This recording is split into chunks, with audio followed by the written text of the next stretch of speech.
So here we are. I'm back with Dom, PTQ winner, February 6th, 2022, which, as you can tell, is very recent. And honestly, this is before all of the nonsense that the new set will bring to Vintage has occurred. Which I believe me, there's actually plenty of nonsense, I think. Yeah, there are some guaranteed game changers, and then also a few cards which will pop up here and there. So like a good yield to vintage. Most sets don't make too big of an impact there. Yeah, I was thinking about that. This set, for how low power level I generally think it is, there are some truly standout cards, like a few standout cards, and the I think a bunch of the other cards are not really that strong, but are like they tried to get you to build something that is not ordinary, is how I would put it.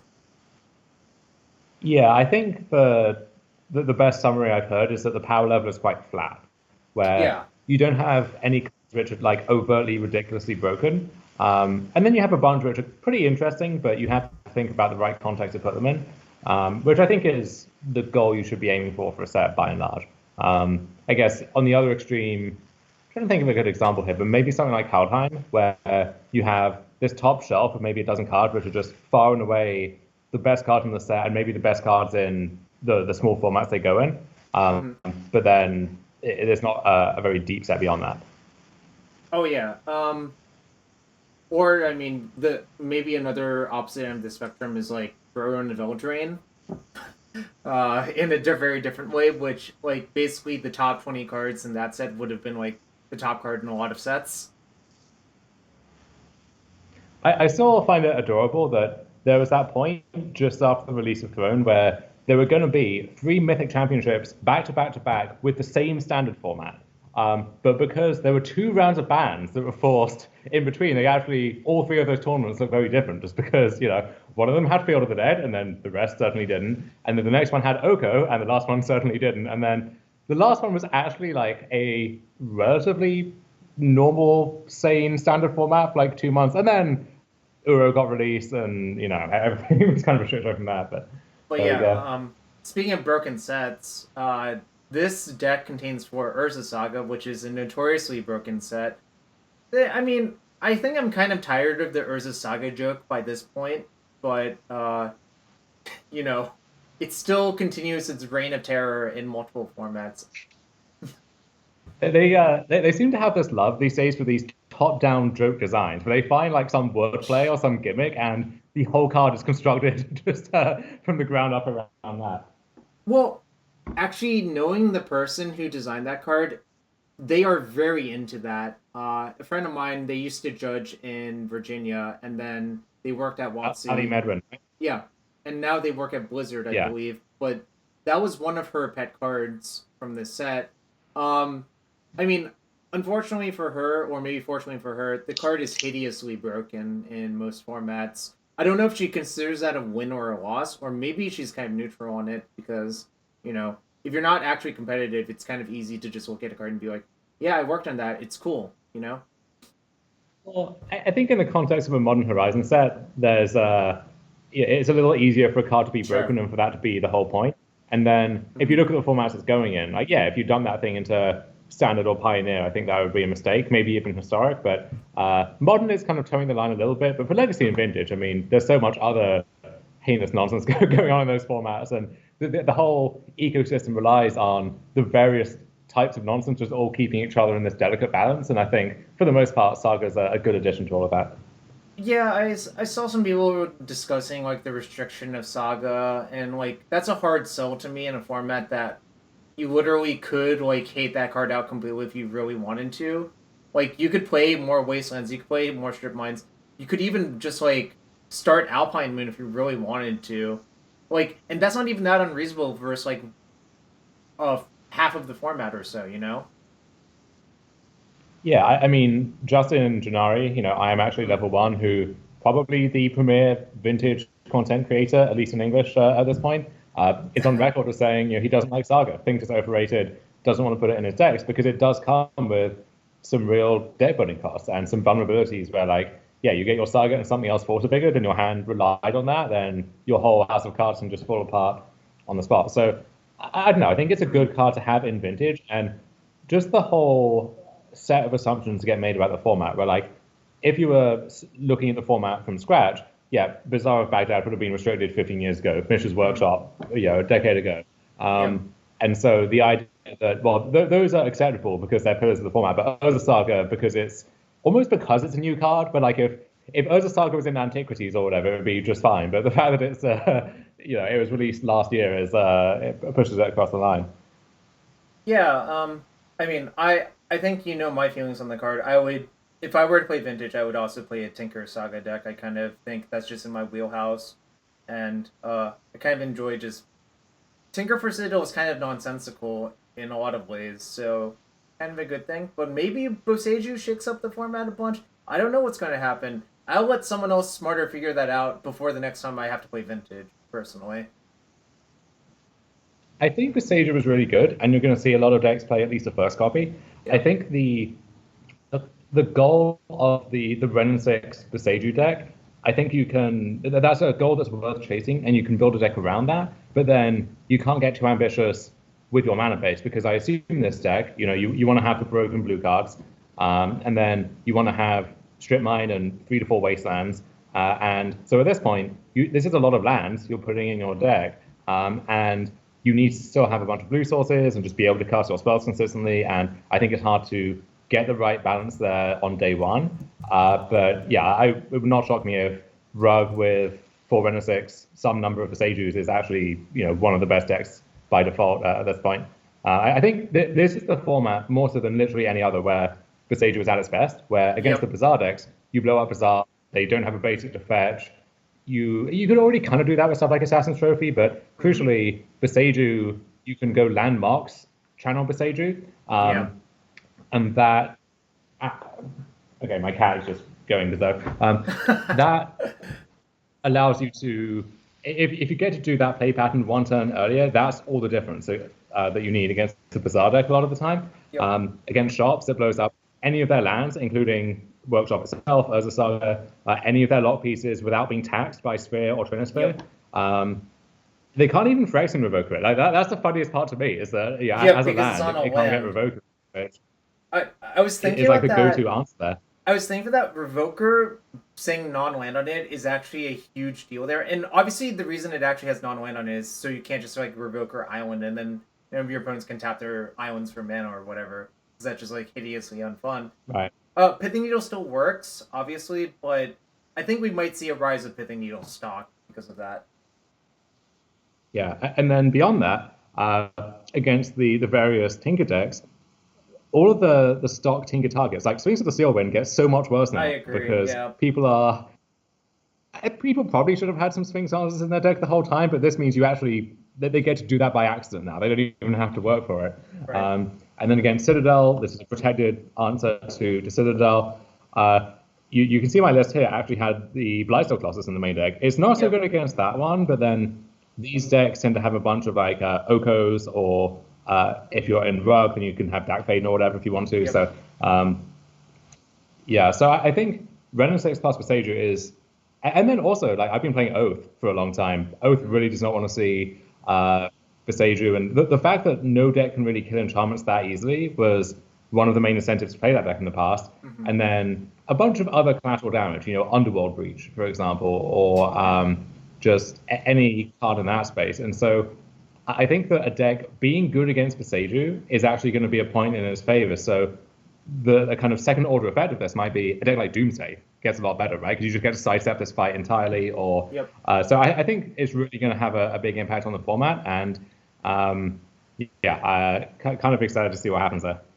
Yeah, but that's problems for future Dom or future Jarvis, not problems for current us. I guess it could be problems for people who want to play Vintage tomorrow. But before that, let's talk about this deck, which I think some version of this deck will always be in the format. Generally speaking, like the Urzasaka Tinker stuff, even if like the Tinker target needs to be chosen more carefully in mind because of Boseiju, I think there's always legs here. So why don't you tell us uh, give us a short description of why you returned to this style of deck, and maybe tell us what happened with the 61 cards. Okay, so this is basically the deck that I played to start off the unexpected vintage run that I went on a few months ago with Hmm.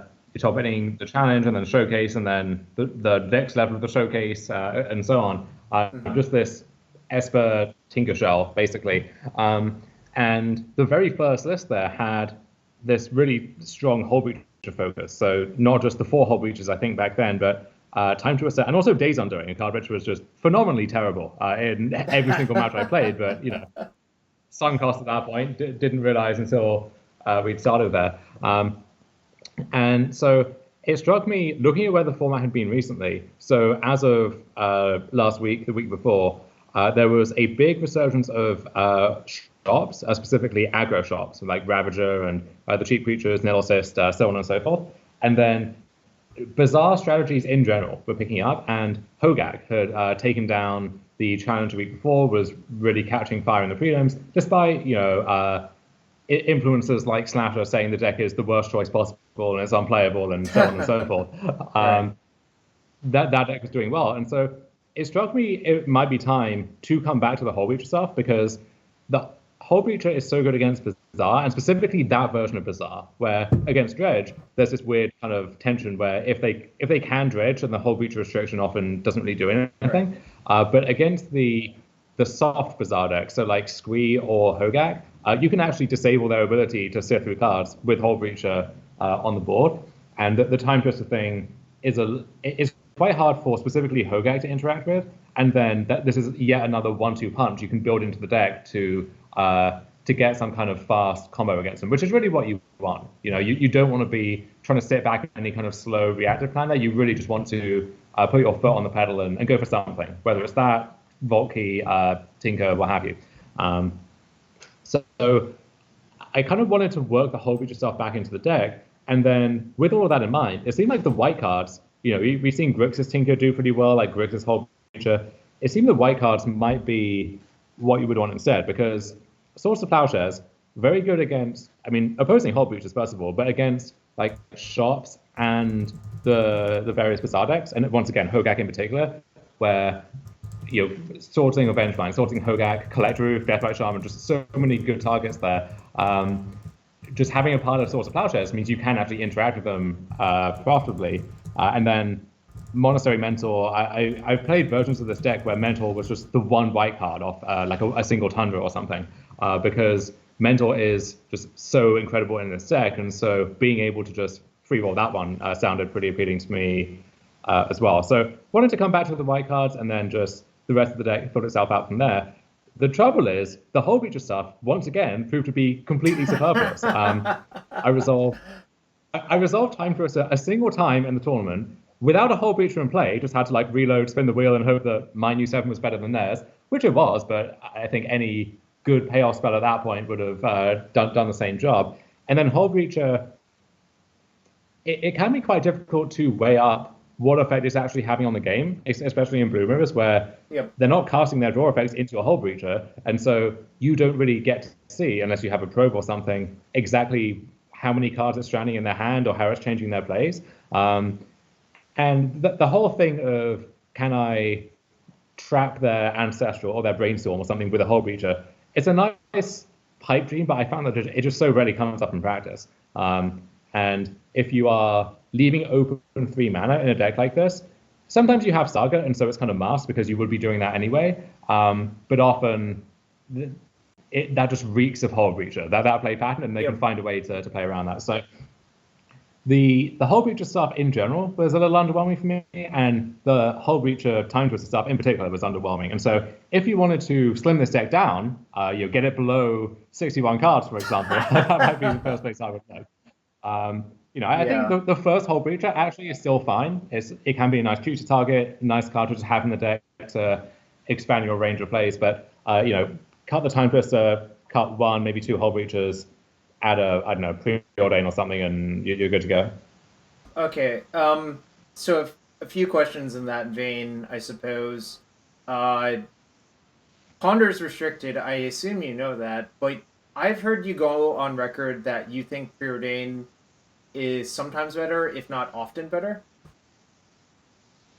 Yeah, there was a thread from I don't remember who the OP was, but a thread asking what's the most underplayed card in Legacy, and my answer for that was Once Upon a Time. But on reflection, I think my answer maybe should have been Preordain because Hmm. there are a lot of decks which just start off by default with 4 Brainstorm, 4 Ponder, and yeah, the Brainstorms there are untouchable. But I think there are a lot of decks where you look at how many shuffle effects are actually running, and how conditional a lot of the cards in their decks are. And I think a lot of those decks should just be maxing on Preordain before having the first ponder there. And in Vintage, I have 7 fetch lands in this mana base, and then you get some extra shuffle effects via the tutors and the Merchant Scroll, Urza Saga, what Hmm. have you. But because the cards in the decks like this in Vintage tend to be either like they're tens or they're zeros, right? There are Right. games where Pithing Needle is the card in your whole 60 or 61, I guess, that you most want to draw. And then there are matchups where that card is just gathering dust, not doing anything. And that Hmm. goes for so many cards on this deck.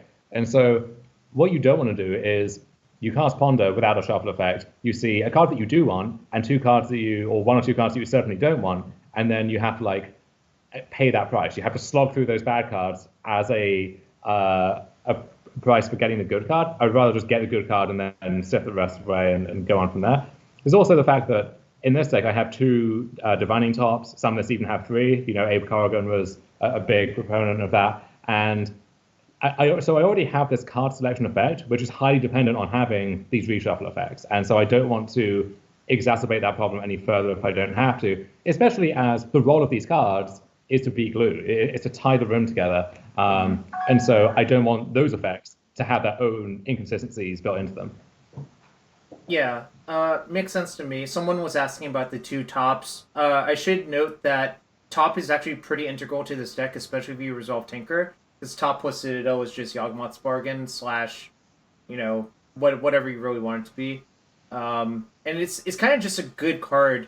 It was actually one of my most searched cards off of Saga, especially in staring contests, because then, like, if you get into a blue mirror where you resolve Saga for a top and the constructs get killed or whatever, and they don't have a top, you're eventually going to win the card quality battle and they're going to lose. Yeah, so the way that these blue mirrors often play out is you kind of need to hold up interaction. Mm-hmm. And Fluster Storm is one of the best cards there, Pyroblast in the decks that have red. But you're gated quite heavily on colored mana. And so having this card filtering effect, which you can operate at instant speed off and off color mocks, let's say, lets you advance your own game plan while not taking the shields down at the wrong time and getting Right. punished because you can't hold up what you need to hold up. Which is actually why, that's the thing that holds me back from just maxing on preordains, for example, because Sure. there are spots where, like, in against like Doomsday or some of these blue mirrors, let's say they're on the play, they do something, they pass. Mm-hmm. You have like a fetch land and a Mox that, like Mox Emerald, let's say.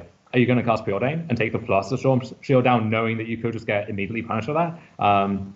And then if you decide to hold it, well, then next turn, you're potentially in the same situation again. And you can get in these spots where there's not actually a good time to cast these cards, which are meant to be your setup cards in the early turns. And this is part of why Urza Saga is so phenomenal against the other blue decks. Yeah.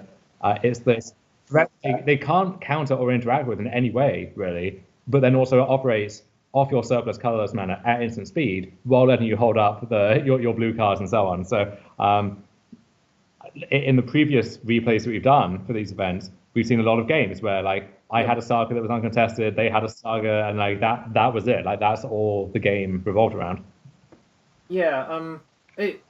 Especially in those like heavy interaction games, if you just play Saga and it doesn't get wastelanded or strip mined, it can often just be like 2/5/5s, and we know how good that is at ending the game quickly, as well as finding like top or even manifold key to sneak through lethal damage. I've had that happen a non-zero number of times where people are just like, aha, manifold key. I'm like, well, now you can't block, and I have this 8/8. You're actually dead. Yeah. Oh, Saga fetching Black Lotus comes up a lot, just hardcasting Citadel Yeah, or letting you yeah. It pairing it with Will or whatever. Also, so top, there's a number of small things that it does quite nicely. So it pairs with the Manifold key Yep. if you have a bunch of extra mana where tap it to draw a card, in response you untap the key, and then you activate it again. So you draw a card, the top goes back on the deck, and then the original top draw ability draws that top again. So you have the top effectively in your hand instead of on the top of the deck. So you get to draw cards instead of just trading cards. And then it powers up your academy a little bit. It's the perfect combination with Mentor, right? Where just Mentor with top, like that's a guaranteed extra set of triggers every single turn, and that gets out of control really quick. And then one other thing that comes up is you have the two top deck shooters in the deck, so Mystical and Vamp, and I had Imperial Seal in the previous list, which Justin never lets me forget you about. don't have it anymore. What? It's a good card, Jarvis. Yeah, it's not a good card. Okay, it's not. It's not a good card, but it finds your good cards, and that's the trick there. That's how people fail. That is. It's definitely true that if you have Imperial Seal and no one messes with you, and you get to your next turn, it is a good card because you draw with a good card you actually want, right? Yeah, but the play pattern here is sometimes it comes up where you get to Vamp or Mystical and just flip the top to get the card in your hand immediately. And that's really nice too. So yeah, we would never go below two tops. And I think the third is a little excessive, but I think two is just about the right number. Also, as you say, when you tinker for Citadel, the more reactive cards you add to your deck, the worse your Citadel can become sometimes. And it's nice knowing that the moment you hit top, you basically just get to go off and not care about things anymore. Agreed, and having the second top makes that so much easier. And well, I think one thing that's underappreciated, that's true especially for the Esper lists as opposed to Grixis, I think Mentor Time Walk being like the Tendrils of Agony you need is not irrelevant. Because I've had spots where you Citadel for a bunch of cards where you don't actually do anything and then die. I think it's a lot harder to do for that to happen with Mentor plus Time Walk in your deck, as opposed to the other configurations. Yeah, well, it's such a shame that we don't have the replays there. I guess we have the finals match from the opposing Twitter that we can check out, where we're going to see Mentor do a whole lot of work. But nice. Yeah, Mentor as a threat that doesn't get flustered or force negationed or whatever, or pyroblasted, right? It just dodges so many of the common interactive cards, and it just dominates the board by itself. And so, especially against decks like Rug or Bug or decks which they're fighting over the board as well as the stack, Mentor kind of beats both axes out, and it's just such a useful card to have access to. I was actually working a while back on like the Sedgemoor Witch deck, so just like a blue-black Witch deck that also had the Tinker stuff, and like Witch is good, don't get me wrong, I think that shell is worth coming back to, but Mentor is just in a league of its own. There's really nothing that matches it. Well, I was going to say with Witch, at least you can get 10 pests, sack all of them to Citadel, gain 10 life, and keep going. But maybe that's not actually necessary, and I'm being a little bit facetious, of course. I mean, the Witch plus Flusterstorm thing is so I know, good. It's actually like kind of broken how good that is. It's just Sedgemoor Witch, I think, is generally much weaker than Mentor, barring the Flusterstorm scenario. I have a question for you, and I don't know if this is generally something that people have thought about in Vintage. If you're not a red deck, is it correct to play Mystical Dispute instead of Sunbird Flusterstorms? So Dispute can be conditionally better in the blue mirrors, for sure, especially if stuff like DAC or Hold Reacher is popular. Wouldn't mind having the first Dispute, at the very least, in the 75 somewhere. Flusterstorm is... So the main thing with Flusterstorm is, firstly, it's your best card against Doomsday. Oh, sure. And I like these decks against Doomsday for the most part, but part of that is because you have 4 Flusterstorms, and the moment you start cutting down on those too much, that can change. Although, funnily enough, nowadays, a lot of the Doomsday decks are doing the thing you see in Legacy of sideboarding or even main decking Motide Fusion, where having Dispute to hedge against that can be appealing too.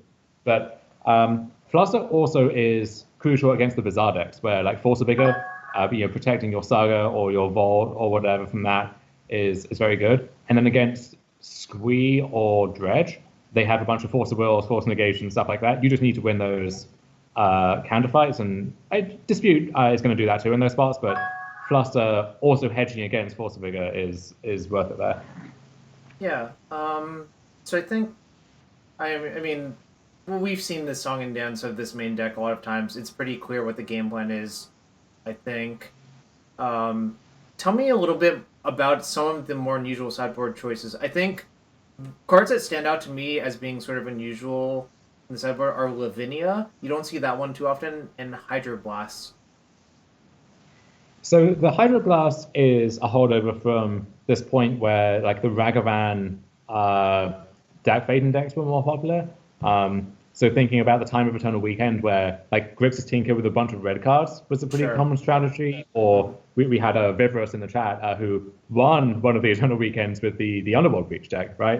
Where Hydroblast is the best answer to Breach itself and Pyroblast, and then also Ragavan, Arcanist, Lelia, what have you, Dark Faden as well. So I think having the first one there, especially with Merchant Scroll and stuff to find it, is really useful. And then you mentioned Lavinia, right? So Lavinia, I had this in the initial Esper list way back when, and this is also an incentive to be in white.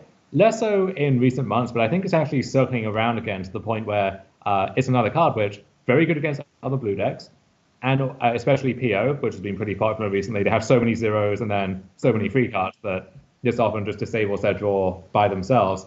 And it's also phenomenal against any variety of Bazaar deck, and almost especially Hogak, actually, where I like Hogak itself and Right. everything else. Amazing card there. Kind of wanted to smuggle one into the main deck, which, had I known how awful the whole Butcher stuff would have been, like that, could have freed up some slots for that. But yeah, wouldn't mind having a second one there for sure. Yeah, in a lot of these style of decks in the past, I've actually smuggled in like random hate bears into the main deck, just cutting on the margins for blue mirrors. Like, personally, if I were to build this deck, given what you've told me now, I would cut the Time Twister and I would cut one Breacher and sneak the Lavinia into my main deck. Yeah, I would also do that. Maybe even cut the second Hull Breacher for a Preordain or something else. But yeah, I think a main deck Lavinia is a good use of that slot. Yixo Jailer? I'm not a believer in Jailer. Okay. Like that one also is much worse against Hogak because Sure. they can just cast Hogak from their hand. It doesn't stop them doing that. So that's really unfortunate. And then just I don't know. I've never really been a believer in that card. I'm not sure. I think it waxes and wanes. I mean, you play one Leyline of the Void, and obviously that's demise, because if it's in your opener, it's really good. Otherwise, it's like not the best, I think. Especially, it's so funny. People see the one ley line and they lose their mind. It's like, can you explain the one ley line? I mean, can you justify yourself? Well, no. So my main issue with this is you have 4 Urza Saga in your deck. So to me, it is sort of confusing that you would choose that. I obviously understand that that is like the first. The value of a replacement you get from going from 0 to 1 ley line is the highest possible. But it also does look extremely weird when you have 4 Saga in your deck, in my opinion. Well, the secret there is Saga never reaches the final chapter against those decks anymore, if it ever did, really. And if it does, you can find a needle. You can find the missing piece of whatever it is, find Black Lotus. Like, if your Saga is going off, you are probably okay, and finding Soulguide Lantern or something is not going to change that. To the extent that I was considering when I was working on my sideboard mapping, like, can I just cut some Sagas against these Bazaar decks? Because when they have, like, Wasteland and Force of Vigor, and, they're going off so quickly that, especially if you're on the draw, just getting to turn 3 at all is an achievement. And then, your constructs often are not actually big enough to stabilize the board, even if they do survive. It's just, there are so many conditions on that card being good there that, yeah, I think that's not really a factor. Having said that, it is possible the one ley line should still be a Tormod script, the Graphics Cage, fill in the blank, however you choose. But okay. I guess the question is, versus decks, do you tinker for Citadel or do you tinker for Sphinx's Tailwind? Well, in game 1, you often tinker for Colossus, in this build at least. Yeah. And then what I was doing, I was boarding out the Citadel and boarding in Sphinx and just having access to both robots in case I drew one of them. If you have the choice, so let's see, I played against Hogak, and yeah, so in the Hogak match, game 1, I tinker for Colossus, And the Colossus actually takes like 3 or 4 turns to I win know because it's so awkward because their creatures are so big. Like it's actually hard to well, infect them out. even just like, okay, it has 11 power and Deathbite Shaman has 2 toughness. I So know. they block with Shaman, that survives for a turn because they're at 9. Right. So it was a weird game, which I, once again, wish we had the replays here, but Right. basically the Colossus attacked every turn and they were just charm blocking with the same Hogak basically. But because they had no cards in hand for their Bazaar, so they couldn't go up on cards. Sure. And also they had to tap what they had in play to convoke the Hogak. They were basically just in this like abyss style lock where it's okay, well, I can do nothing else with the rest of the game except attack with my one creature, and I'm pretty sure that's going to be good enough, but it's going to take 4 or 5 turns to actually get to that point. But it's funny you say that because I think usually Hogak does that to other people where they're in the abyss very quickly versus Hogak, but your Yeah. creature is bigger and like if they don't block it, they're certainly going to die because it has trample and infect for God knows what reason. Right. So And game 3 against Hogak, actually, with my tournament on the line, if I lose that game, I'm 2-2 and, out of or 3-2, 4, sure. whatever. I'm out of contention, basically. X-2 record. I get into this spot where I lead on Leyline that blanks most of their draw. I have Pithing Needle shutting down Bazaar, and so they can't really do anything. But eventually, they get to the point where they have a Deathbite Shaman. I have a Mentor. They probably should have attacked with their root ballers and stuff, but they were holding off for some reason. But I also was not drawing enough spells to actually apply any pressure in the face of their stuff without risking trading off my Mentor for a root baller on the defense. So maybe that's part of why. And they were just plinking away at me with this Deathbite Shaman. And then on the last possible turn, I drew Tinker to find Sphinx, where any other target wouldn't have been good enough because they would have had enough time to activate Deathbite twice and kill me. So that was like snatching victory from the jaws of defeat, thanks to Sphinx, and then was able to win it out from there. Yeah. So I feel like we've talked enough about the list for now. Obviously we don't have all of the matches to watch. I would have loved to do that, but of course, sometimes technical issues come up. For people who are trying to shout out Wizards for failing here, this is actually a pretty common thing in computer games in general. When they go from patch to patch, all replays break in basically all games. So I wouldn't blame Wizards for this one because there's just a lot of infrastructure that causes the back end to break. I mean, obviously you can complain about it. I just don't think it's that reasonable to do so. But with that aside, I do like that we have J.R. Hamilton in the replies there being like, I feel like I see all this innovation going on in Vintage, and you just show up with the exact same list every time and ban everyone. But it's kind of true. Like, this deck is coming full circle, but I do feel in between, sure. I was also just like reintroducing Oath back into the format, and not to take credit for that or anything, Sure. but like, I feel like I am usually back on my bullshit doing some weird stuff, and then I just kind of de-bullshitted mostly for this event. I don't know. I remember when your bullshit caused you to lose more, but now your bullshit causes you to win more. So maybe I think you got better at deck selection. You got better. Well, here's the So thing, hold on. I think I figured it out. You figured it out the exact holes in the metagame to pick your bullshit instead of being like two weeks ahead and then like losing to everyone who's not 2 weeks ahead. Well, I think that and I don't think this is a new thing for me, but I think the way that you get an edge in terms of innovation in Magic these days is much more about taking an existing deck and just ironing out some of the Sure. inefficiencies or the weird assumptions that were baked into it, more so than just inventing a deck from the ground up. And so, last time we were talking about the Ascendancy deck, that's the perfect example there. And I think that's the common template now. We are actually currently counter-programming JR, I believe, because he's on a Death and Taxes deep dive where he has won a PTQ, or I don't have the exact story straight, but there's multiple. Louis Nil won the showcase with Yorion DNT, or no, won the showcase, and XJ Cloud lost the finals of the PTQ, but the prizes are the same to Sylvia Wata. Yeah. Yeah, it's I can't say that name properly, so I apologize for my pronunciation, but you all know who I mean. So I also agree with you. I think especially in the case of Legacy, I think a lot of people have some really weird ideas about Blue Red Delver and like do these things that make their deck more inefficient. I'm not gonna call it any names, but the Ducat may be one of them.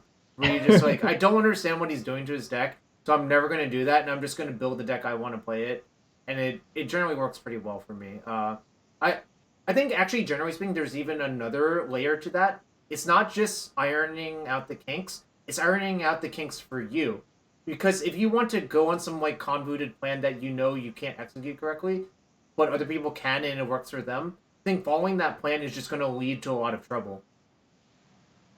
Yeah, I would agree with that. So if you're interested in like playing fair grindy games where you attack with small white creatures, there's a stream out there for you. But it's not this one. We play Yeah, unobtained vintage magic over here, and we like it. yeah. So that being said, let's just talk through the matches one by one. In general, teamer or rug control or mid range or however you want to put it. How do you feel about that matchup for this style of deck, and what actually happened in the match? I went into this thinking that Rug or the four color deck, which ends up being my finals opponent effectively, I was kind of scared of those decks because they have a combination of like good fast pressure, specifically Ragavan is really annoying. Mm-hmm. Oko, Dak Faden, like the combination of those two means your whatever Tinker target you have, unless it is exactly Sphinx, is not safe, which is why, I get paired against Volcanic Island, Tropical Island. Really wish I had Sphinx in my main deck at that point. But Mm-hmm. and then also they have Pyroblast and just a bunch of every one of their cards basically lines up against you pretty well. And then even stuff like Tarmogoyf can be kind of annoying a lot of the time if you're trying to stabilize or attack with your constructs. So tough matchup on paper, but I found that what you're doing is so fundamentally more powerful that often you can find some axis where either they're weak or you're strong and just push that as hard as possible, go all in, back it up with Flusterstorm, Force of Will, and so on, and just Mm-hmm. find ways to steal wins in some capacity. And that's basically what happened against Rug in round one against Fingers, who notable Canadian motor grinder, was able to just kind of bulldoze through not too much resistance there. I feel like that's generally the case with these sort of broken blue decks is how I would call them. That sort of toe the line between like you have just enough interaction that you don't get like bullied back, but versus like a all interaction deck, you can't really just sit around and let their hand fill up with like five counters or whatever. So you have to construct a window with Flusterstorm. I guess this is a nod to Flusterstorm being good, where you actually have to like bulldoze past them because that's what your deck is sort of designed to do in the matchup. Yeah, Mario makes a great point in the chat too. The white cards are very good against these decks, where Sure. Source of Plowshares versus a Collect Roof in particular, but also I guess just any of the creatures, right? Any of the legal targets. That's really nice. And then Mentor is your best threat against them, basically. So that's another place where this white build picks up a lot. And then Bug, kind of the tensions that I spoke about just kind of manifested themselves. Sure. Just kind of got clapped around. Neither game was especially close, as I recall. I think another thing about the bug matchup is I feel like if they draw their broken cards, it's actually really hard for you to win. But if they don't, you're kind of like slightly ahead. And also, if both of you draw like mediocrely, they're also favored. So it's kind of a tough spot to be in, I think, a lot of the time. Specifically versus Bug, because what I found was like Deathrite plus Wasteland is still just like kind of incredible, obviously, and stuff like that. Collector Oof, obviously, and Leovold also is not the most pleasant card to play against as well. So It's weird because all of their cards are good against you in some capacity, but their right, cards are all just fairly middling on the whole, whereas all of your cards are a lot more broken for the most part, but then have more specific weaknesses. So there's this weird dynamic there.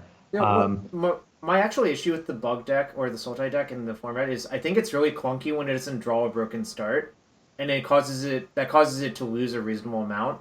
But the games where they draw a broken card, their deck actually looks extremely good, is how I would put it. yeah. Esper Tinker, round three, just we both just kind of did our thing, one of us clown the other. I was the clowner more than I was the clowny, and So emerged victorious. yeah, well, one thing about that matchup, and I guess we should discuss this, is how would you sideboard? And obviously, it depends on exactly what you see. But generally, what's your approach in a post board game as well? Once you know it's the mirror. Yeah, so this main deck is configured to be very good as it stands in these blue mirrors against Tinker, PO, stuff like that. And so you're not actually sideboarding that much. You're cutting the secondary Tinker target, whatever it is. So in this case, the Blightsteel. I cut the Pithing Needle. You can even leave that one in, just because sometimes against an opposing Saga, or let's say they're racing towards Vault Key or something, and you can disable that, or you can usually find a spot where the needle does something for you. And so when you look at the deck, it's like, what are you meant to be cutting? What are the cards you really want to upgrade? There aren't that many candidates there. But if we did update this just a bit, I would want the however many Lavinias I had in my 75, get those all in there. I like the Strip Mine, primarily for the Saga interaction. And then Force Negation, I think you do want, and especially if they're PO or like they're explicitly combo focused, and you need it to keep up against their best draws. Question about the Lavinia thing. Is it play, draw, depend for you, or would you just have it in the deck regardless? I would have it regardless. It can be a lot better on the play for obvious reasons. Sure. I do think that, I mean, even though you're not actually turn running it before they get a chance to play their mocks and stuff that often, it's more a case of what I described about, like, can you afford to, you commit your colored mana to a card like that if it's not going to work 100% of the time. But just in general, the fact that it stops them from forcing either against your spells or forcing back to defend their own spells, like, really swings things a lot.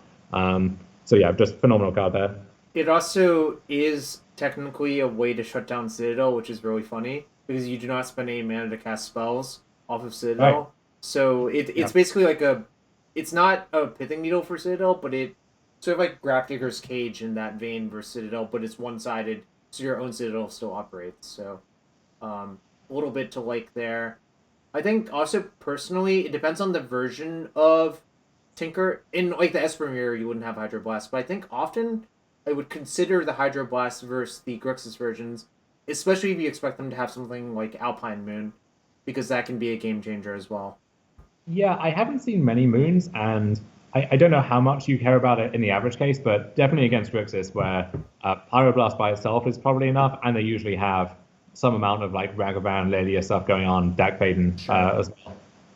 You could also, there's a case for like Prismatic Ending as an upgrade to Source of Plowshares, or for Hercule's Regal if they're, that's the thing you can tutor up to answer like a pair of Saga constructs and everything else, for example. But all of that's pretty marginal, I think. Yeah, I'm not a fan of the Hercules. I know some people, when I used to play a main deck Hercules because of shops because I'm a coward, I would leave it in versus Saga, but now I question if that's even really the approach you want to take. It's like, I think it's good in games where you're slightly behind and not very good otherwise, is how I would put it. Yeah, the Hercules is another candidate for a main deck slot where just having that, I think, improves your game run against shops pretty substantially. So you can weigh up how Sure. much concern that is. Yeah, I think, well, obviously everything's going to change, but in my mind, the reason to play the main deck Hercules was like tutoring for it versus shops and being able to assemble all you need because you know you'll get one turn to do what you need. It was kind of a big deal. Yeah, that was actually one reason I had Blightsteel main deck, and as Sure. the secondary big robot over Sphinx was because this one is good against all varieties of Bazaar decks and also shops, whereas Sphinx used to be basically a game win by itself against Godo shops.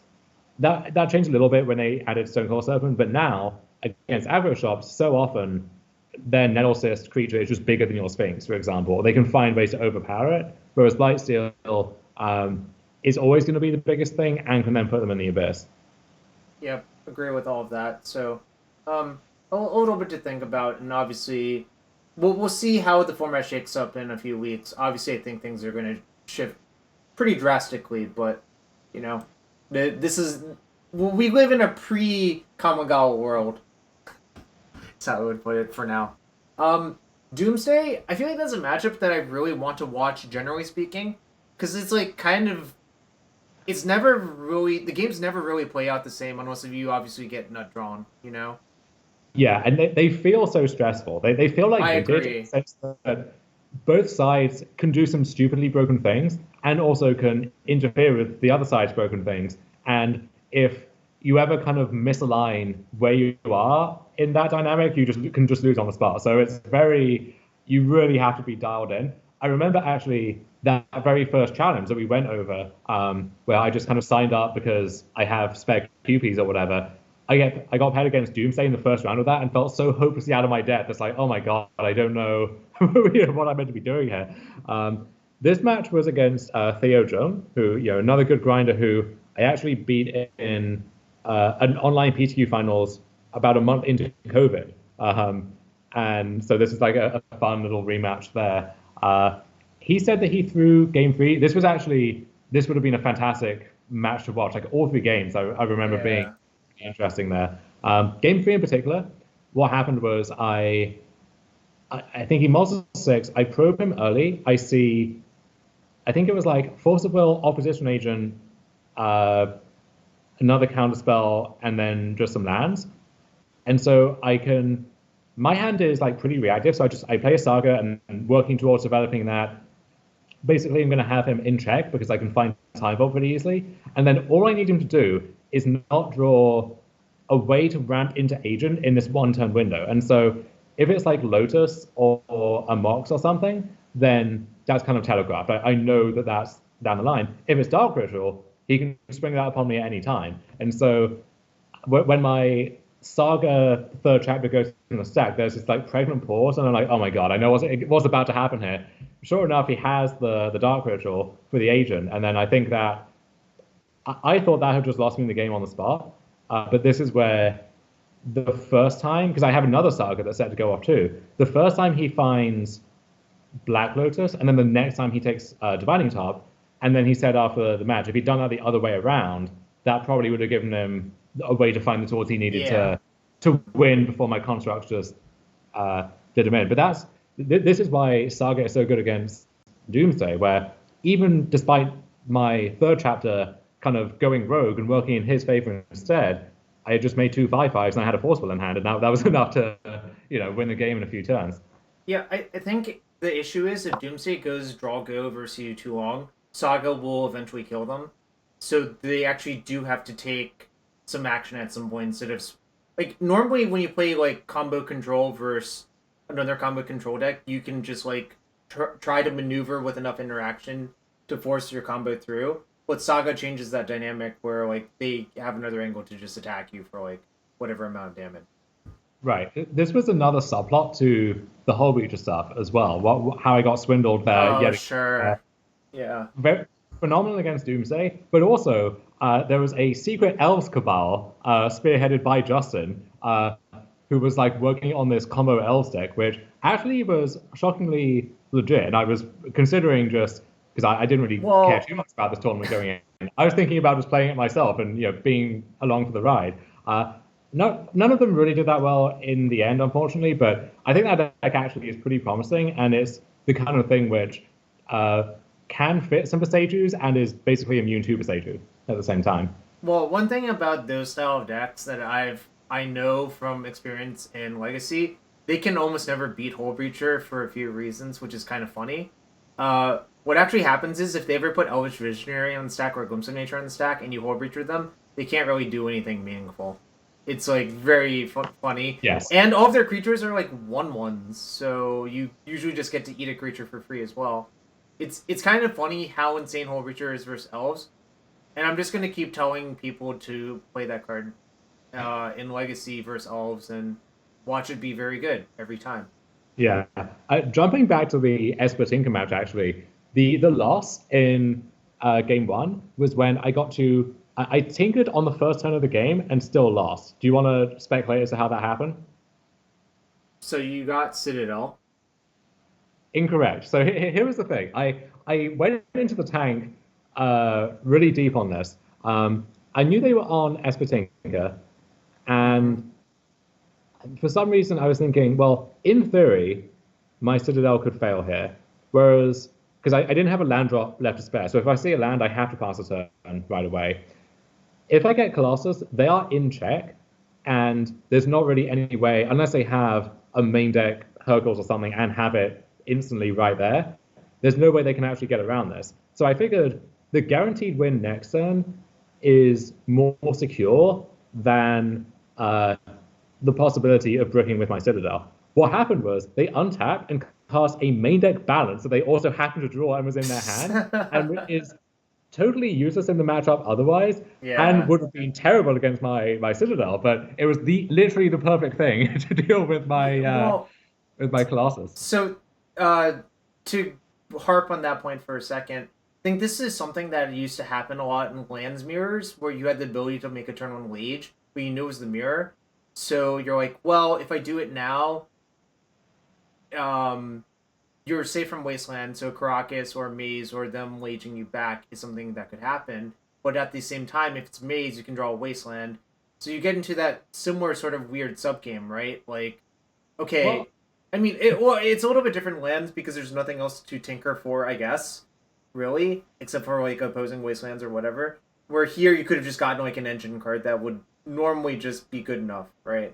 I, I mean, also in lands, there are so many known answers to a lage, like any crop rotation or anything else, that you know that you know what you're signing up for, basically. Sure. You know the risk that's involved. With this, is, I mean, how many lists are even going to have a main deck balance? And then if they do, they need to have it in their hand. Mm-hmm. So I figured it was unlikely, and in retrospect, that might be an interesting decision to just like put to a poll or something and see what people would do. But was able to get the other two games anyway, and then we went over the Doomsday match. Go to shops. I think it's really straightforward for this type of list, personally. Although let's just take a look at how you sideboard. I guess Buster Storms hit the sideboard. Yeah, Um, this is one thing about this list is once you have all of the whole breacher stuff, the sideboard mapping against shops gets kind of weird because sure. against Bazaar, the whole breacher stuff and the Flusterstorm stuff is both good there. Against shops, none of it is, and so you're having to cut like whole breacher, probably time twister, then to misstep, flusters, I guess other stuff too that's not that inspiring. And so I wanted to make sure I at least had cards I could bring in, and that's kind of where the swords helped with the mapping there. Because if you're against the aggro shop deck, they have a lot of features where you're very happy to Sure. one-to-one trade with the swords. Less so against Godo shops actually, where it's mostly just Golos and I guess Revoker, but against Golos, them finding a land often that's the damage done by itself, right? Sure. So I was a little scared on that front actually, but against aggro shops, you can bring in the strip, the needle, two endings, three swords, two Hercules, and the force negation, and Yep. that's 10 cuts. That just about gets you there. Yeah, that's what I'd be looking at. And honestly, before setting out Hole Breacher, I would like try to cut probe or misstep, and probably if you're cutting after that, if you're cutting Hole Breacher, then I guess cut the Time Twister as well. Although I think sometimes the Twister plus Breacher stuff can be good, but specifically if you're on the play and you've deployed a bunch of mana. Besides that, I think it's like generally not very good. Yeah, the endings were kind of nice in that matchup too, where I was Mm-hmm. able to ending a sphere just by paying 2 mana, because you can Yep. declare X equals 0, you pay 1 mana, the sphere tax kicks in, and then if you use a second color of mana to pay that, Mm-hmm. then your converge count is still 2, and so you still exile the sphere. So that a really nice play pattern against shops. Yeah. I think it's just a pretty straightforward match. I wouldn't be surprised if you were overall favored in the matchup, and I would guess it feels like that. And also, this is where the Blight Steel comes in huge. I think Blight Steel plus Hercules is actually literally almost impossible for them to beat. I can't really think of ways that they can win through that, generally speaking. That's basically what I did. Game one, Tinker for Blasteel, and they died. And then game two, I was on the draw and I had to like answer a bunch of stuff one for one. But once again, eventually I just Tinker for Blasteel and they died. So there you Yeah. go. I mean, so a lot of the matchups, I think, when they're faster, I think the matchup for Esper Tinker versus them is very straightforward and not that complicated. It's only when you have to play like a prolonged game where they might Doomsday you back or Tinker you back. But like versus like a Go Shop deck or like even dredge, I think it's pretty straightforward what you're supposed to do most of the time. Yeah, there was an interesting point, I think, in that second game where I believe I had Ancestral, but if I cast it, and depending on what I drew, then if they had like a second lock piece, I might just find myself continually like one step too far behind and not Sure. able to actually progress at all. So it was like, do I Ancestral and hope for even just the average case scenario versus maybe using a tutor effect or something and like getting something very specific right now? So I actually, funny you mentioned exactly that. I remember when I played one of the VSL matches with Seth and Ari versus one of the teams that only brought shops because for some reason the rules let you. I don't remember. You had Basically, Sperling's team had 4 shops decks that week or whatever. didn't the Luis team have like 6 different dredge decks, just using like one had Greater Moss Dog, one had I, Champagne Shell, and so yeah, it's something like that. The rules were kind of nonsensical for that stuff, but I appreciated the moxie. Whereas, like, we did the thing where we just found a bunch of good decks and of separate archetypes, and we just played all of them, which is, I think, also a legit way to do it. But I did find it entertaining that like Sperling and them built like 5 shop decks, but it was versus specifically stacks. I was playing Paradoxical. I spent a tutor for Ancestral where I look back on that game and I think to myself, if I just tutored for a land, I would actually have been winning instead. Like, which is kind of funny to think about because it's the exact case you're describing, right? Like, you can tutor for a land or you can Ancestral to hope to draw a likely land, but if you don't, then it gets really bad for you. mhm. So yeah, just a funny throwback that I remembered, and I think it sounds like you were in a similar situation, but you got the win 2-0 there, which is obviously nice to see. Oh wow, big raid incoming. Thank you, Nasif. Yo, Yellow Hat, thank you for the raid. We're well, unfortunately, replays got broken. Otherwise, we'd be watching the matches live. We will watch the finals match. I promise you that. But from the other side, because the other streamer did record their side and they live streamed it. So we will go to that in a bit. Unfortunately, for now, we just have to go off Dom's recollections slash truth of shit talking about the matches for now. Um, how about the Hogak match? Do you remember what happened there? Yeah, I kind of skipped ahead to that one before, where just Tinker for Oh, Colossus sure. eventually got the job done game one. Game two was quite frustrating, where I had a perfect draw that got KO'd on the spot by their one Chalice of the Void, and that's a pretty common play pattern actually in these matchups. Yeah, Um, I was thinking of that. So, it's so funny that that deck plays so few lock pieces, but they're just equally effective in their opening hand. And obviously they're a bizarre Baghdad deck, so they can kind of just free roll and play it. You know. Yeah, and then game three, that was the one I described where I top decked Tinker specifically at the one final moment after my opponent had potentially given me a few extra turns to do that. Just this weird back and forth with if they attack with their Basking Rootwaller, then because they only have 2 mana, they can't activate their Shaman, but then if they're attacking, then I have to block or take an additional 2 damage myself, so that's kind of a wash there. But then I can maybe attack back, but probably not because I don't have any spells in hand because I'm like drawing Blightsteel Colossus or whatever.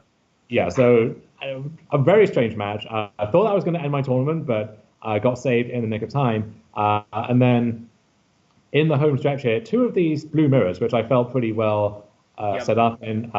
Don't really recall any of the specifics there, but was able to just get both of those. I So, think with oh, I think I did need to win both because I'd lost that second round, which meant my sure. tiebreakers were down the drain. But So yeah, versus Grixis, do you remember if you sided in the Hydroblast or not? definitely, yeah. Okay. Yeah, I would too, but obviously the issue is you actually do have a lot of cards in your main deck for these blue mirrors already. So the question is, what are you siding out? And I know from talking to you, you don't like to side out the top deck tutors almost ever, even though I think a lot of people do, including myself. And also, I don't think you can really side out like Hole Breacher in that matchup either, because I think it actually is very, very effective if you ever catch a draw spell. Yeah, I think I was maybe shaving like one whole breach or something. It was cutting the time twister Oh, because the issue here is usually in the matchups where whole breacher itself is good in the blue mirrors, well then the whole breacher is good. You don't really need the time twister. right. And the time twister is pretty high risk if you don't have the Hull Breacher, or if they like the disaster is you have Hull Breacher, you go for time twister, they pyroblast the Hull Breacher in response, not the time twister, and then they Yeah. refill unless is better than yours, and you let them back in the game, which you would have won probably if you just didn't cast the thing in the first place.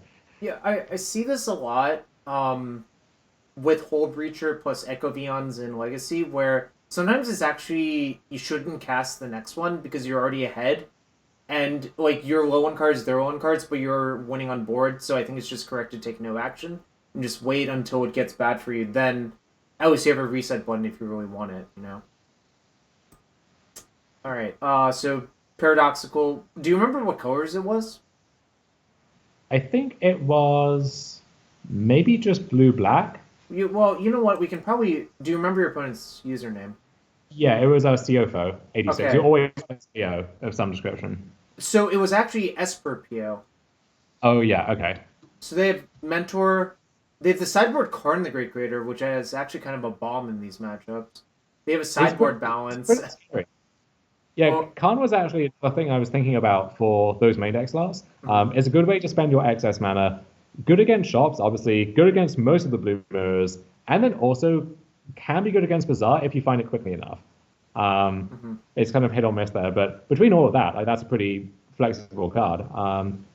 But yeah, so I think these matchups are pretty good on the whole. Like this is where Four Fluster and main deck Yep. Hull Breacher really does a lot of work. Mhm. Yeah, I still don't think this card is great, although it might improve actually. Um, because here's okay to unpack it. I think you looking forward, let's just pretend we're in the Boseiju world for a second.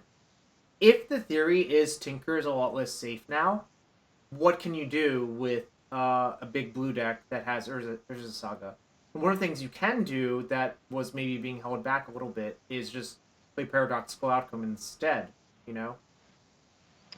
I think there are enough other things you can do. So, like, Mentor is the go-to example here, Sure. right? Or like the Grixis Tinker decks. But Seiju isn't going to save you against Ragavan or against Lelia or what have Sure. you. So, I don't know. I think that problem is easily fixable in that sense. And my issue with PO has always been that you need so many Yeah. other resources for the first PO to translate into more.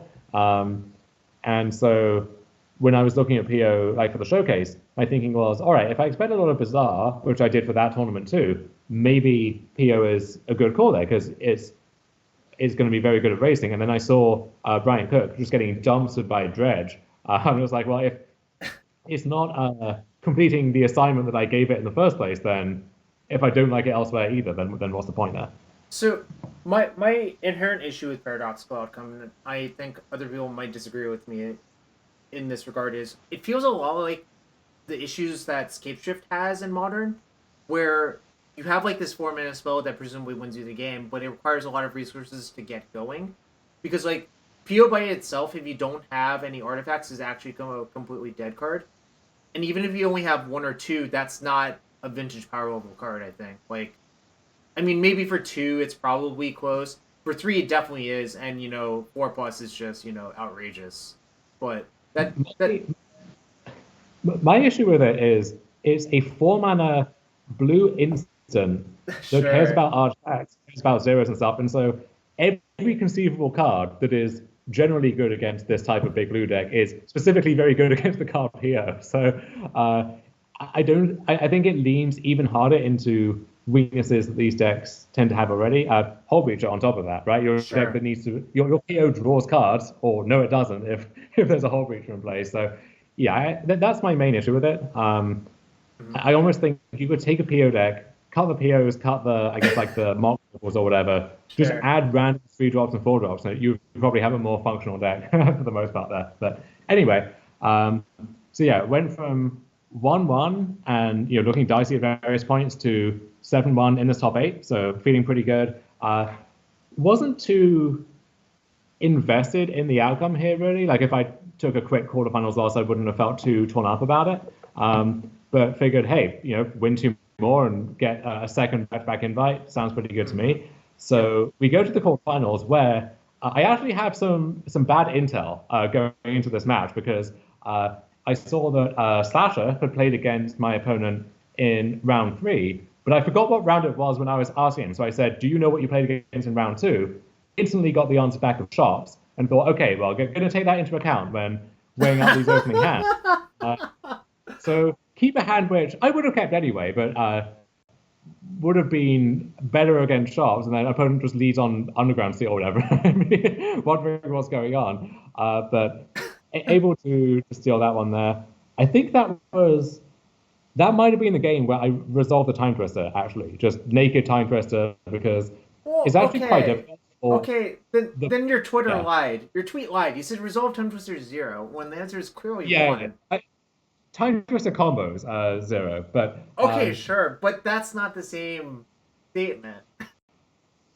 I know. But so there was a bit of a suspenseful moment where I'm like, well, are they just going to untap and collect it with me? Because that seemed like the one way they could get back into it there. Didn't have it, untapped my full hand of 7 cards, won very easily, and then was able to just sphinx them out in game 2. And then we get to the finals, or I guess the semifinals, Okay. where, Yeah. yeah, So I'll pull that up in a second, but now it might be a good time to take a quick restroom break for me personally. I don't know yeah. about you. So we'll be back in a few seconds. I will pull up the stream and we will watch it live with all y'all, the adoring fans from Hats Raid. So we'll be back in a few seconds.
All right. What we got?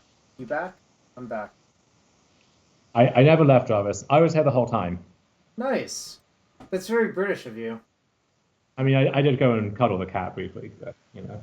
Yeah. Well, cat's off to you. All right. Jeez. Okay. Anyway. Let's see if I can pull it up. I'm gonna mute the audio. Okay. So, as an introduction to this, we have a potentially ethical gray area moment here. So, Mario had asked in the chat, what does the 4 Italians in the trench coat comment mean? And so, my opponent here, True Hero, a great streamer, mostly of like Legacy and Vintage. So very often on the stream, they're on a call with a bunch of other Italian players, and people speculate about, like, in general, the morality of outside assistance in the form of streaming for specifically for big events like this. I think if you're just playing a challenge or a league or whatever, no one really cares too much. When it's with stuff like this on the line, then I think people maybe see it a bit differently, however inconsistent that might be. So I kind of vaguely knew about this dynamic going in, and then I was being told during game one that, yeah, your opponent's on a call with a bunch of players, and it sounds like there is, discussion of lines or strategic advice or whatever going on here. Mm-hmm. I'm playing the match, so I need to focus on that. And I obviously can't open the stream to confirm or deny if that's what's going on. So I just kind of have to take them at their word. It did seem to me like if it was, I'm playing against 4 people at once and they're, putting their minds together and figuring out what's going on, that did seem unfair on some level. And so I was advised to mention that to the DEC overseeing the event. Part of me was like, well, no, I want to wait until after the thing is done to confirm. But then if I do that, it's going to be like, if I lost and now I'm saying this, well, it's just I'm complaining because I lost, which to some extent would be true. Like if I won, I'm not going to go and follow up by trying to call this person out, I think, even though the morality of it doesn't change based on the outcome of this one match, right? So it would be silly for that to affect things. So I should be doing it now. But like I said, I can't confirm or deny anything.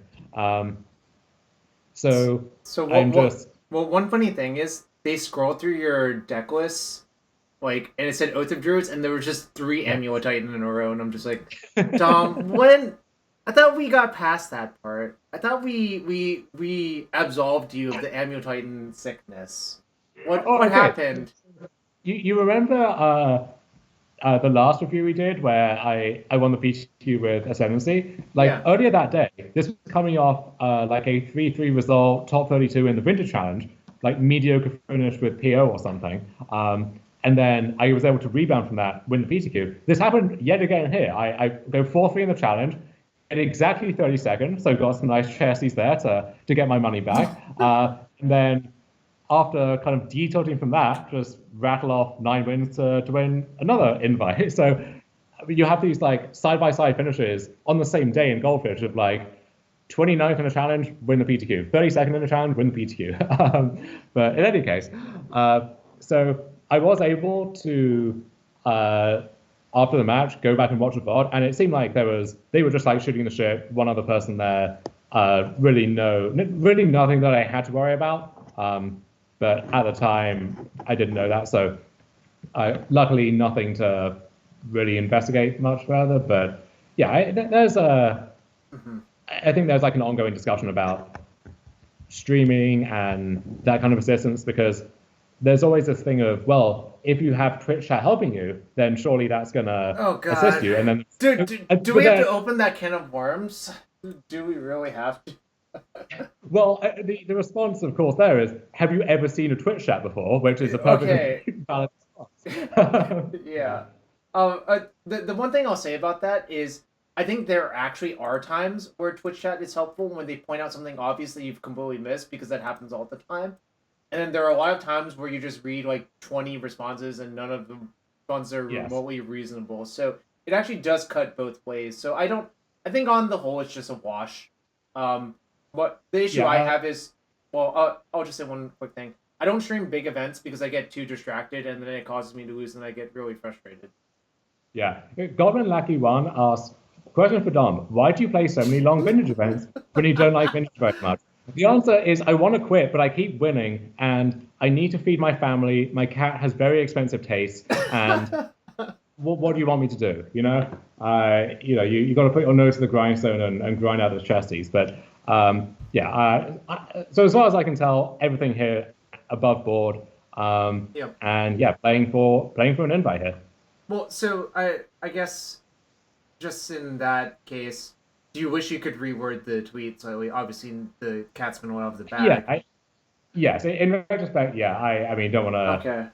And I did think, after the fact, should I reply to that with a follow-up to make it clear? I did have an exchange with Marco in the replies there, just saying, I was able to confirm that everything was above board. And when the DEC asked me that, I said, I've seen the VOD, there's nothing to worry about. So.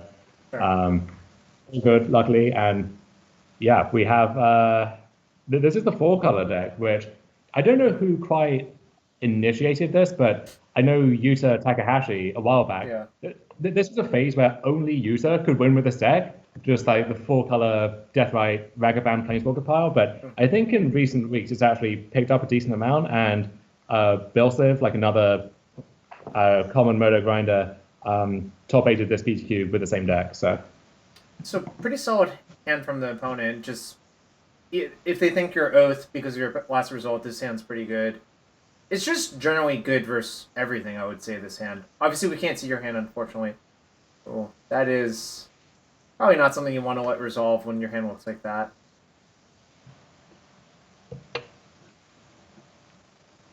Yeah, I'm trying to think what my hand was in this game. I remember it didn't feel that inspiring, and I ended up just getting strip mine locked by Red and 6 before too long here.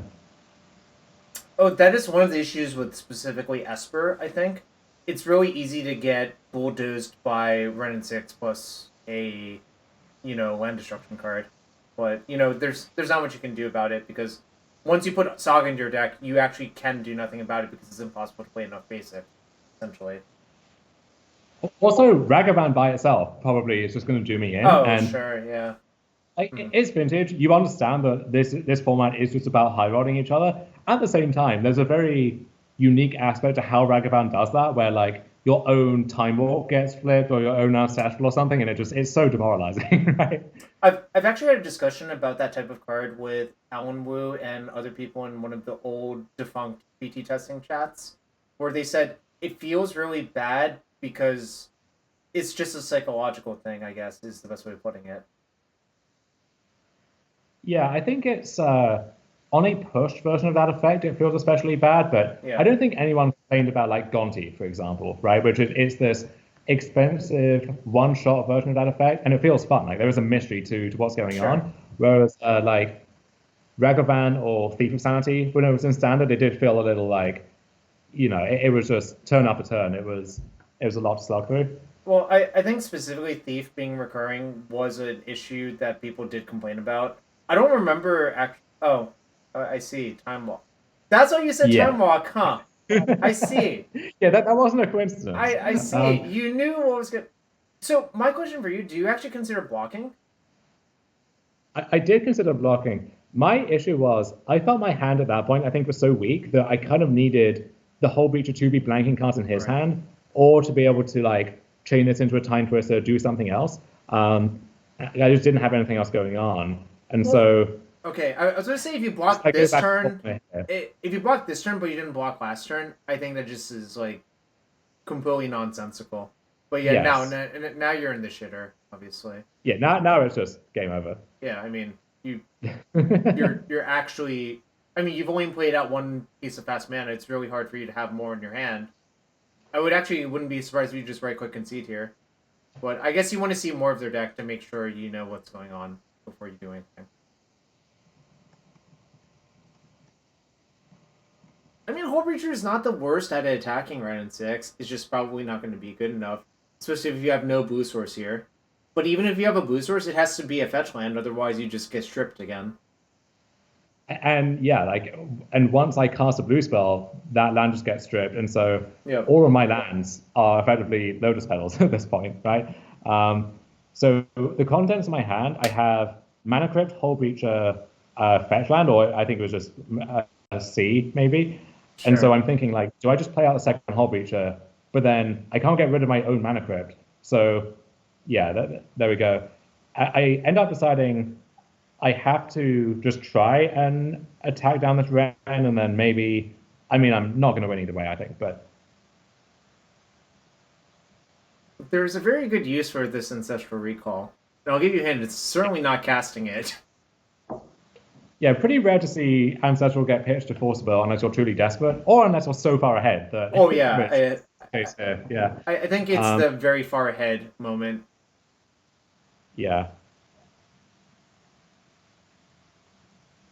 I mean, you have one card in hand, and yeah, the game is just over. Yeah, I mean, you finally kill the Ren, but I think the Narset will also be good. I guess maybe Narset just as an impulse will be good enough. Are they needle good? I guess maybe.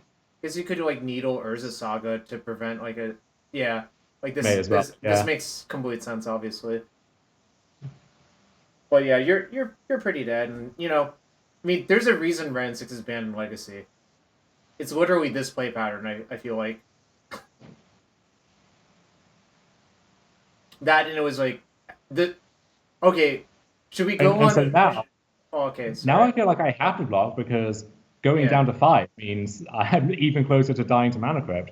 But yeah, I'm super dead.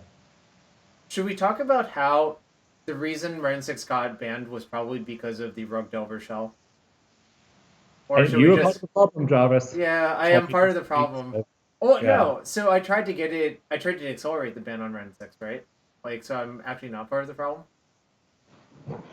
that's one interpretation. Yeah.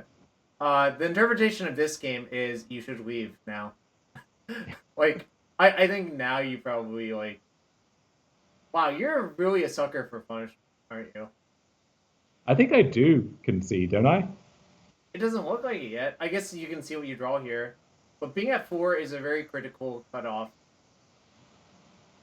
Okay, yeah, you're just like So yeah, just getting absolutely dumpstered down a game. Um, I'd seen like when I saw True Heroes in the top 8, I watched part of the quarterfinals, so I was like I was aware of what was going on. But what was weird was I made a note of the fact that they had Notion Thief, and for some reason my brain turned that into they have Hull Breacher because that's usually the card that you see in that spot, right?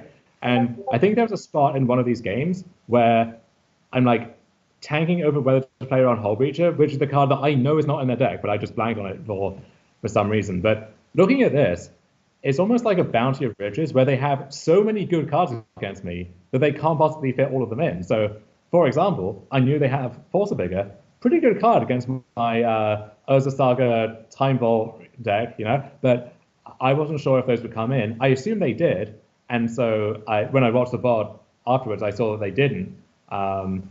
But yeah. that I didn't know that at the time, so that was always a factor on my mind as well. That's kind of interesting. I thought Force of Vigor would be in as well. I'm not sure what I would cut for it, but it seems kind of natural to conclude that it's correct to have it. I don't know. It's definitely very. This is one of those hands that you get in Modern occasionally, and you just look at it and you're like, "Am I supposed to keep?" And you're like, Yeah. So in this sort of hand. Also, Dom, did you realize you sided into 62 cards in this game? Yeah, I had like click submit and then realized, but by that point, Modo had like locked it in and it was too late. So I somehow I know bigger numbers are better, Jarvis, but not quite in that way. No. And also, I would like to note that you mulliganed and had Ancestral plus.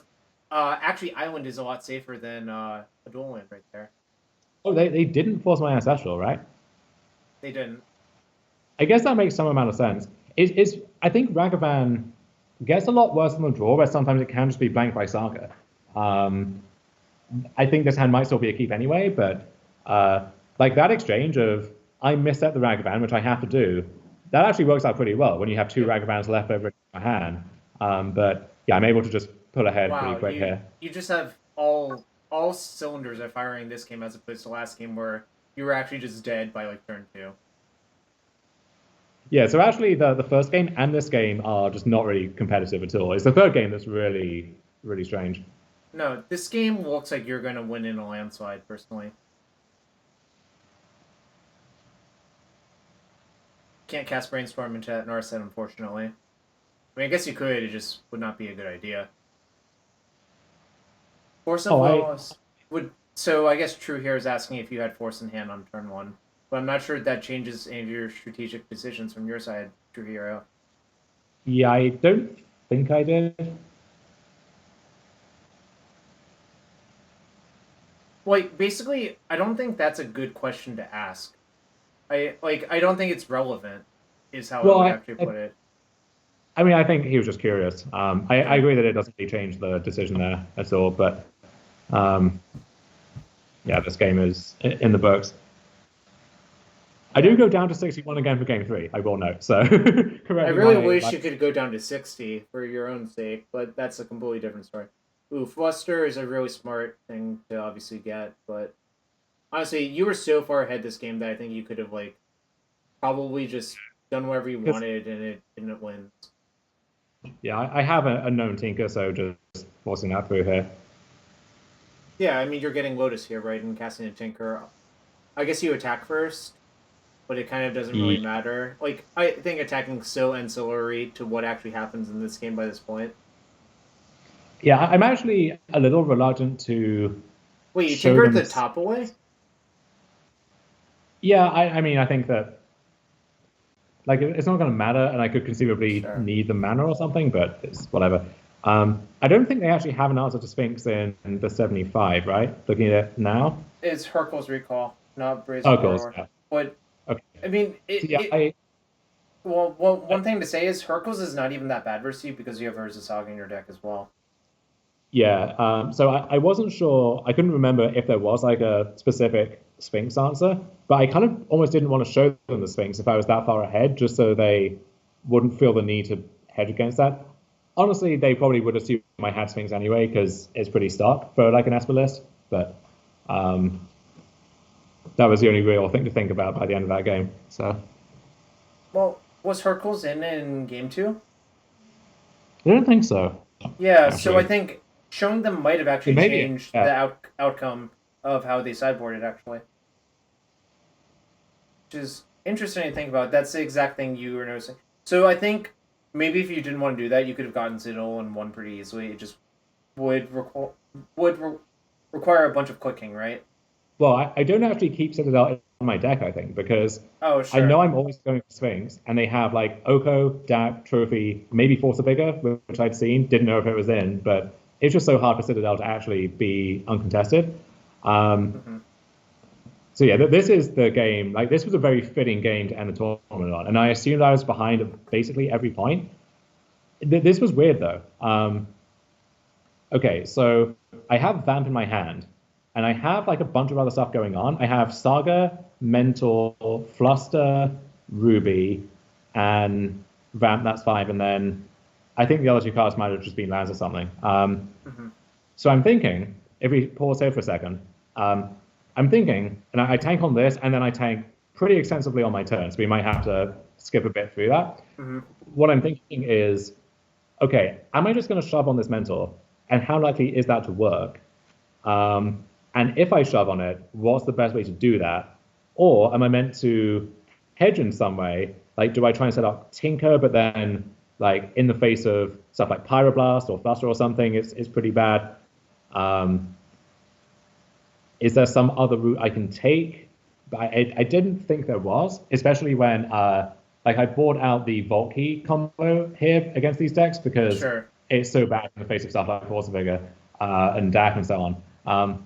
So that constrains what I have going on. And I was actually almost regretting casting the Vamp because I needed to think this through more ahead of time, where there might be a plan where I don't know what I want yet, and I just like, let's say I play Saga and pass, and depending on what happens on the following turn, maybe that informs what I want to Vamp for. So I was thinking there's a chance that just casting this here in the first place was a mistake. I end up deciding that, like, looking at how their first turn went, or their second turn. So they played just a bunch of mana and Lotus and Ren, 4 cards left over. I would have assumed, like, if they had like Waste or Strip or something to pair with the Ren, that might be a reason to keep the hand. It seems like that might not be the case. So if it's just Ren, like there was no creature on 1, right? No Deathrite, no Ragavan. There was no broken card to kick things off, like no Ancestral, no Demonic, what have you. So like what can these cards be? And I assumed it's either just a wall of interaction, so like a bunch of Pyroblasts, Force of Wills, and stuff like that, or it's they kept a hand that was like something like this, where it's like Ren, another threat, a Force of Will, and then just maybe drew a land or 2 or something. So I'm trying to think like, what could the hand look like, and then what's the best move against that, and then So I'm leaning towards mentor at this point. But now the question is, what do I get to enable the mentor? Because I don't have another white source, I think. So it's like, do I just get Lotus? And then if I get Lotus, then so I have Mox Ruby in my hand and Fluster. So what I'm thinking is, if they have exactly Force of Will, then what I need to do is play out all of my cards because the Lotus makes them able to pay for Fluster otherwise. So if I go Lotus, Mentor, they force, that's 3 spells. If I Fluster, that's 4, and then they can just pay with the Sapphire and the Lotus. So what I need to do is, if I'm doing that, I have to play the Ruby, and so when the Force will be the 4 spell, and then Fluster is 5, and that goes over the top. Because I'm thinking like, okay, maybe that line can beat Force of Will. I mean, any of these lines can beat Force of Will. The issue is beating like Force plus something else that's conditional. So what if it's like Force of Will blue card, Force of Vigor green card, let's say, or Force plus Pyroblast, or like Force plus something else is what I'm thinking is likely here. So what I decide is, if I just shove on Mentor, I can beat the Force, and then if the other thing doesn't line up well against Mentor, like that's my best route to get back in the game, probably. Right. Okay. So I at first I was thinking, well, the reason I take so long is if I use the Ruby in that way, that's one less trigger I have, so one less token, or I could save it up and trigger the Mentor next turn. But then I realized that if I just play the Ruby, I don't have an instant or anything at this point, so the Ren can just downtick and kill the Monk. So it's basically the same spot if I do it that way, except that I open myself up to like not even beating Force at that point. So ultimately, I think I arrived at the correct line, but it just took me a long time to get there because my brain was kind of fried at this point. Sure. I mean, the only other, I think, reasonable thing to do is do all of that, but instead of playing Mentor, you just play Ancestral Recall. Yeah, I figured that would, like, if I'm against Force Pyroblast, let's say, or even just like, what if it's a handful of Pyroblasts? They just win the fight over my Ancestral, and now I'm hoping that the Saga itself is enough, but against the 4 Wasteland, Strip Mine, Assassin's Trophy deck, that seems unlikely. Yeah, so I think coming to that conclusion is correct. And obviously, you just spend a lot of time figuring out if you actually need to play all of your stuff out for Flusterstorm on a Force of Will. But I think once you've committed to getting Lotus, I think your plays like your hands are fairly tied. I feel like the other option is to try and build towards Tinker and get Sphinx if I think that that's going to be unbeatable.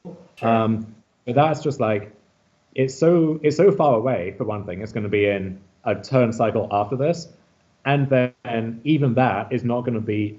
If I do it then, I can't beat the Force of Will, and I don't think I can beat Pyroblast at any point or anything else. So it feels like there's so much more risk involved with that one. Because let's say it's Force of Will and nothing. Well, he just plays a land, passes the turn, and now it's 7 mana that's open. So Fluster's never online at that point anymore. Doesn't do anything. So it kind of has to be now, is what I concluded. Well, you spent a while thinking about your land drop, but I guess you're going to still do the thing, right? Yeah, I have because I think one of the leftover cards is a land, so I'm thinking, does it make sense to expose the Saga? And yeah, I think it does. Oh, I had Source of Plowshares as well. That was the other thing. Okay, so because one option is I could have vamped for Mox Pearl, and then I can just cast Mentor.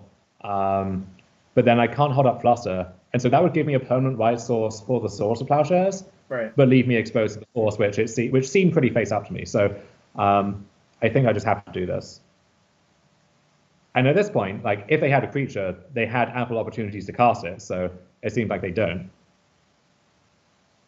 And so now, they just do that. So now I'm thinking, okay, well maybe we actually have a shot at this point. I draw the white source, so that's kind of handy. I feel I have to attack Ren because it's getting pretty close to ultimate. Oh, okay. Yeah, this ancestral goes on the stack, and my heart just sinks. But they don't really end up getting anything. No, they got a wasteland, which is obviously fine, but The Ren waste thing when you have a mentor on board is a lot less terrifying, is how I would put it. Yeah, these creatures can kill the Ren right now and break up that lock, but it still leaves me pretty far in the hole mana-wise. I draw my own strip mine against the 8 land draw from the the rug deck here, but Hmm. I felt if I got to make 2 constructs without Saga and fetch something else, I might have been in the clear. At this point, I'm assuming I'm just dead though. After Ancestral into Wasteland into Brainstorm, um, Yeah, I mean your odds don't seem good. What's your leftover right now? Plow and Unknown. Swords to Plowshares, and I think I have Forcible Blue card in a turn or two, so I might have I think it was one of those, like maybe a second Fluster. Yeah, so they steal my construct, and I swords it. Yeah, this makes sense because you're really just downgrading your construct into a monk this way, and you're denying them a blocker. Yeah. And that blocks your monk token if you don't draw a spell. Oh, you do draw a spell. Spell, quote unquote, right? Yeah, it's not a spell that does anything else. It's just, has card type spell. They really aren't really drawing very well, honestly. Yeah, I kind of assumed at this point the hand must just be all reactive cards. Yeah. And so I'm not resolving anything else in this game, but um, Oh, okay. okay, This, this is the thing. So yeah, I drew Ancestral. Like there aren't that many instances in my deck that I could draw here, yeah. assuming because Swords is offline, and Hmm. so it's basically just Brainstorm, Ancestral, and I've used my BAM. So it had to be one of those two, essentially. Um, so even with that in mind, maybe they're not meant to block, but I end up eating the Death Right for free there. And now they just pass the turn again. And now I'm actually on board beating a handful of reactive cards. Like they need to do something, and there's not much that actually does anything from this spot. No, I think And I think you got pretty lucky this game to win. Actually, is how I I would would put agree. it. Yeah.